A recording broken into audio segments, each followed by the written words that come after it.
So why do I feel so strongly about the so-called prosperity gospel?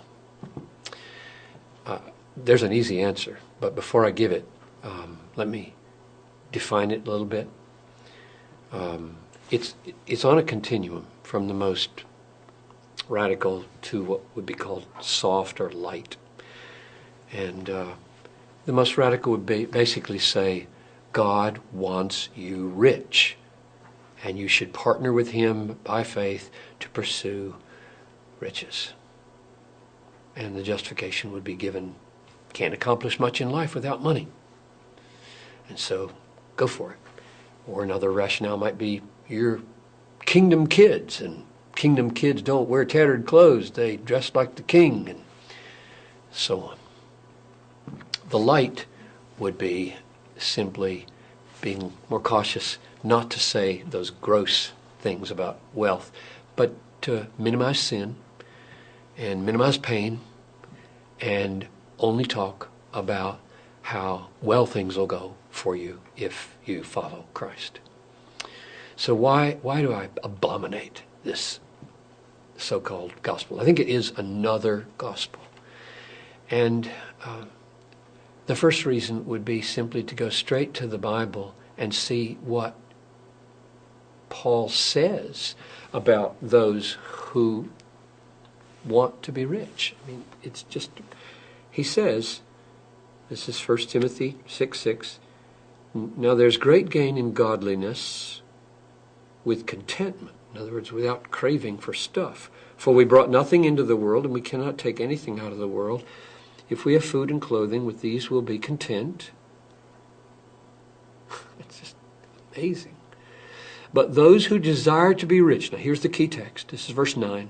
Those who desire to be rich fall into temptation, into a snare, into many senseless and harmful desires that plunge people into ruin and destruction. For the love of money is the root of all kinds of evils. It is through this craving, that is, this craving to be rich, that some have wandered away from the faith and pierced themselves with many pangs. In other words, the very thing that leads people to suicidal piercings of pangs, namely the desire to be rich, is nurtured and cultivated by the prosperity preachers. They are encouraging that this suicidal behavior happen. That's abominable. Or Jesus said, it's easier for a camel to go through the eye of a needle than for a rich man to enter the kingdom of heaven. Why would he say that?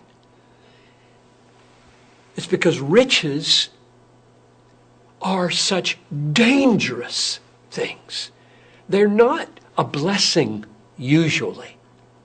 They're usually a curse. People are cursed with riches. They're destroyed by riches. And here again, a little parenthesis of qualification.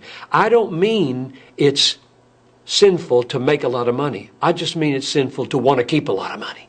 And it's suicidal to want to keep a lot of money. Bigger barns and bigger cars and bigger houses and bigger portfolios and finer clothes, and everything is growing with your income so that your conscience is getting harder and harder, because if you're a Christian at this point, your conscience is having to say, it's okay, it's okay. This is okay. This is the Calvary Road. This is what it means to deny yourself. This is what it means to follow Jesus. This is what it means to die every day. This is what it means to have my treasure in heaven. And it doesn't. It won't work. So your conscience has to be lacerated in order to keep from killing yourself. And so Jesus says it's hard for a rich man to get into the kingdom of heaven. Paul says those who desire to be rich fall into temptation and pierce themselves with many pangs. And along comes a prosperity preacher who says, yes, Lord really wants you to be rich. We should pursue riches. Following Jesus is the pathway to riches. Riches are the sign of God's blessing. I would just say those are in mutual contradiction for each other, and therefore this is deadly. Now, here's another reason I'm really upset about this. These prosperity preachers don't just talk to Americans who are already fairly well off and try to help them, become a little more rich. They get on their jets, their personal jets, and they fly to Africa or the Philippines. And they land and they gather a stadium full of 100,000 desperately poor people and tell them if they'll believe in Jesus, they'll get rich and all their needs will be met and their wives don't have miscarriages anymore, blah, blah, blah. Then they get in their jet with their pockets full and go home. That's wicked. Because the Bible is so filled with teachings that in this life, this is a momentary affliction here. This light momentary affliction is working for us an eternal weight of glory beyond all comparison. What's Paul referring to there? He's referring to a lifetime. Light and momentary corresponds to the weight of eternal glory in heaven. He means when you come to Christ, you come and die, and you can count on it. Through many tribulations, we must enter the kingdom of heaven. Normal Christianity is pain. Sorrowful, yet always rejoicing, is the pattern.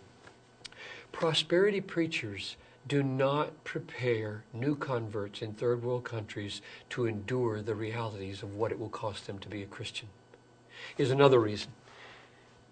There are 1,568 or so, as we talk, people groups in the world out of 13,000 that don't even have missionaries engaging them, and therefore everybody in them is without hope.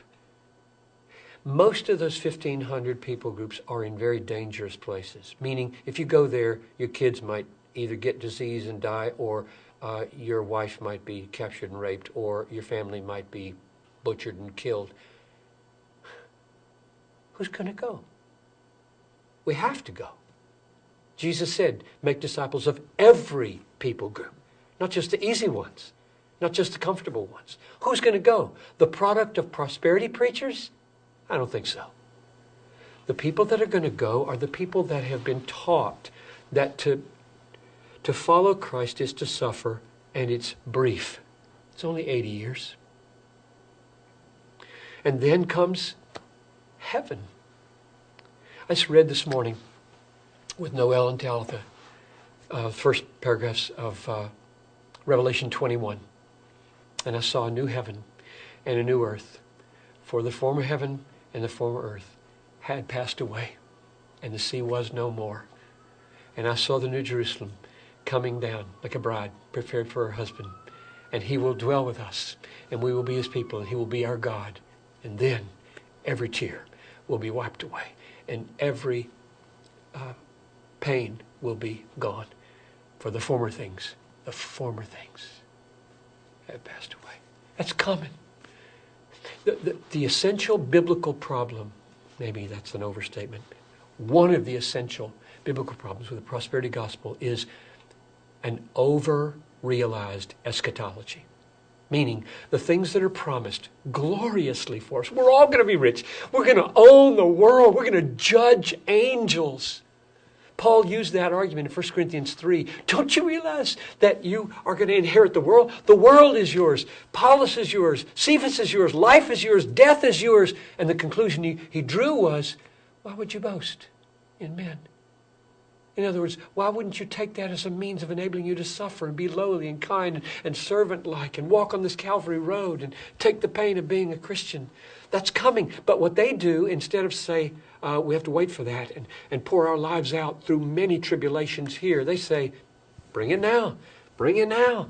The kingdom's already here, right? Jesus brought the kingdom. And it's the overlap of these two ages they don't understand. The new age is a beautiful age. And there are healings that happen in this world. I don't deny that. I just deny very vehemently everybody's going to be healed. You let these prosperity preachers with their healing talk and their word of faith talk go to the 4th floor of Augustana Home, or go to the emergency rooms or to the intensive care rooms of hospitals. Go there and preach your gospel. No, they don't. They wear their nice clothes, stand up with the lights, money strewn all over the thing, with people out here who desperately want somebody to tell them how to get rich, and there they make a lot of money that way. They don't go to the places where it's impossible to deal with reality unless you've got a theology of suffering. And so for all those reasons and more, It's a tragic thing that one of our greatest exports of America is the prosperity gospel. People are being destroyed by it. Christians are being weakened by it. God is being dishonored by it, and souls are perishing because of it. And a lot of guys are getting rich on it.